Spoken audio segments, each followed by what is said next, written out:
maybe I was wrong about the Kardashians.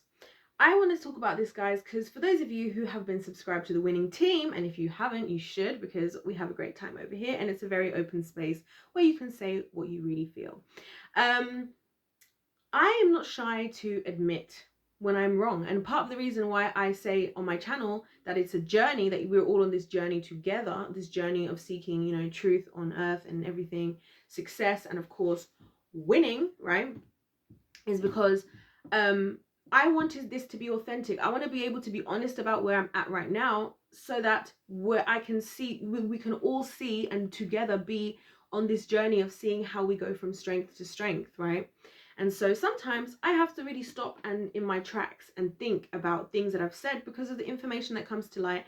And today we're going to be talking about the Kardashians because I'm not really I've if I had enough time in the world, I would actually just watch the show at this point. I wish I could have enough time to just watch like the whole show somehow, because the more and more I'm learning, the more and more I'm researching and I'm understanding different things that I didn't understand in the past about the Kardashians. And I'll give you guys an example. I always used to see Bruce, who was Bruce. I'll talk about Bruce because I'm talking about Bruce right now, right? I used to see Bruce as like a big victim in all that's going on. Now, there's many layers to the Kardashians, I believe. I actually feel for them, and I actually feel like genuinely praying for them. And I actually, because I feel like they are like the family in the world that lives the least real life of anybody, because everything they're doing is being filmed. Everything is based on the fact that they're reality TV stars, and that people get to know what they're doing. So I was just thinking, I was saying this to somebody else the other day, like, think about what it would actually be like to be constantly being filmed. There's no way that you're just actually acting normal 100% of the time while there are cameras. Which means to some extent, as long as they're filming, right, they are living a fake life, right? And so one interesting thing that came up is that Bruce, in his previous marriages, when he was Bruce, had abandoned, according to what people say. Now, I don't know that, like I always say to you guys, I can't say anything 100% because I'm not there. So I'm telling you what I've seen. I could be wrong, and also I'm saying it so that you guys, if you know more, you can inform me, and then I can make another video and more videos, which is what happens a lot of the time, which I love. That's why I love talking to you guys so much.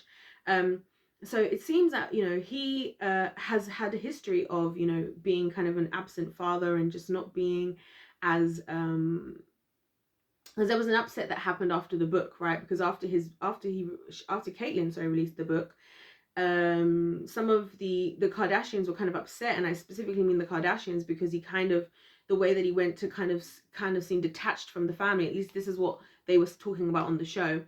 The way that he kind of made him seem detached from the family really hurt some of the family. Now, of course, this could all be a ploy just to gain the sympathy vote for the Kardashians on TV, but it could also be true. Either way, there's a lot of dysfunction over there, and I really actually feel for that family because I think it's super difficult to be at the forefront. And I do think one thing I do actually believe, very, very much so, is that at least between Kourtney, Khloe, Kim, and Kylie, and I'm only excluding Kendall because she doesn't have children, and Rob, haven't seen enough of, right? And Rob, bless his heart, is the one who always goes forgotten. They are like very genuine. They seem like very genuine parents to me. Like they seem like these women seem like they genuinely care about their children, right? Which I think is good. Now, the thing about it is, I think that they're all, as a family, they're so used to all of this dysfunction. Of course, they basically became famous off of dysfunction, right? And the thing that really upset me, as I told you guys in a very recent video, actually, the fact that like we don't talk enough about how it's confirmed that Chris really got Kim to do this shoot with Ray J on purpose, to the extent that she made them film it again. Now, think about, if you're Kim Kardashian, right?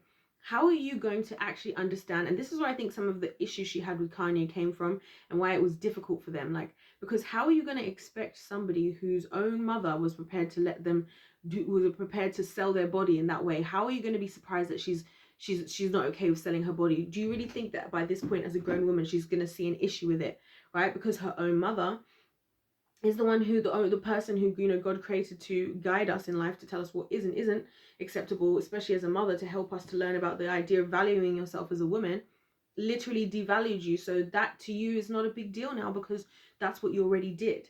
Do you see what I'm saying?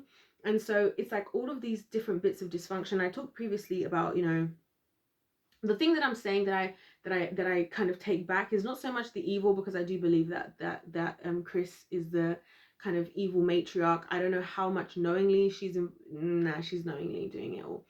And I don't know how much she gets the girls to do stuff, and if the girls even understand what's happening. But what I am sad about, what I would say is, I don't think that the Kardashians children slash grandchildren, Jenner children slash grandchildren, are as awarely evil as they actually are.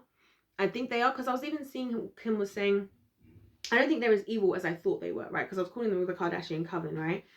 I think actually that they are so much more oblivious than we think, and we're not giving them enough credit for that. When I say credit, I know people are going to be upset when I try and, you know, sympathize with famous people, but listen, I'm not jealous. I'm content with the Lord. I have everything I need in Jesus. So I'm really not jealous person. I'm happy for people. If you're born into money, praise the Lord. I'm happy for you, right? Anyway, I do feel for them, because like even when Kim was talking about her, what do you call it, her divorce with Kanye, she was saying how he's everything right on paper, but she feels like there's a disconnect. And I always think that I feel like this disconnect that existed between the two of them is that they're both operating, like they're operating from different kingdoms. So Kim can try and, like, they can be compatible, and I think they're actually pretty compatible from what I've seen that she says and what he said. I think they're actually pretty compatible. I think where the disconnect comes is on a spiritual level, because of what her family is involved in and what they're prepared to do, and the path that Kanye has been on, right? And now the funny thing is that they've both been at the highest level, if you want, of fame, in an extremely evil industry, but they both are going very different ways about what they're doing now. You know, the Kardashians, in my opinion, have continued to perpetuate problematic beauty standards and practices for women, and, you know, done a lot of things that have caused division between us as men and women, right? Whereas, you know, obviously Kanye, even while he was with her, he was trying to start doing more of the church thing, you know, and, you know, finding the Lord. So there's very different things going on here, right? Kim and her family are more concerned, you know, with the business side and how we're going to make money. I mean, even Chris, again, is really weird, because she seems to be like super active in her kids' lives when it means that she's gonna when it means that money can be made. Because I noticed in the show that usually her favorite person, her favorite kid, or the one who they would class as the favorite, is always the one who's at the time giving the most monetary value. That's just how it comes across to me.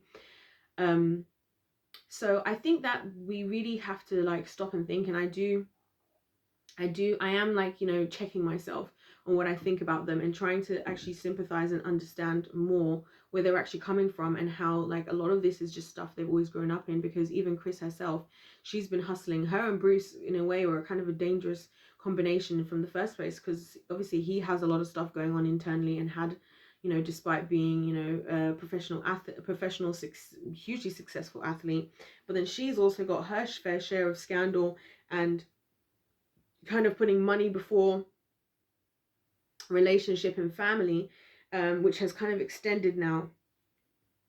We have the Jenners, and, you know, it's like sometimes I'm like, you know what, they seem really genuine, like a genuine family who cares about each other, but then other times I'm like, you're really being so destructive, poisonous, and venomous to the world right now. So I don't know, you guys let me know your thoughts in the comment section down below. Don't forget to subscribe if you've enjoyed this video. I'd super duper appreciate it, and of course like the video. Have I said about the comment section? I don't even know, but you guys know, if life's a game, then let's play to win. God bless every single one of you, and I'll see you in my next one.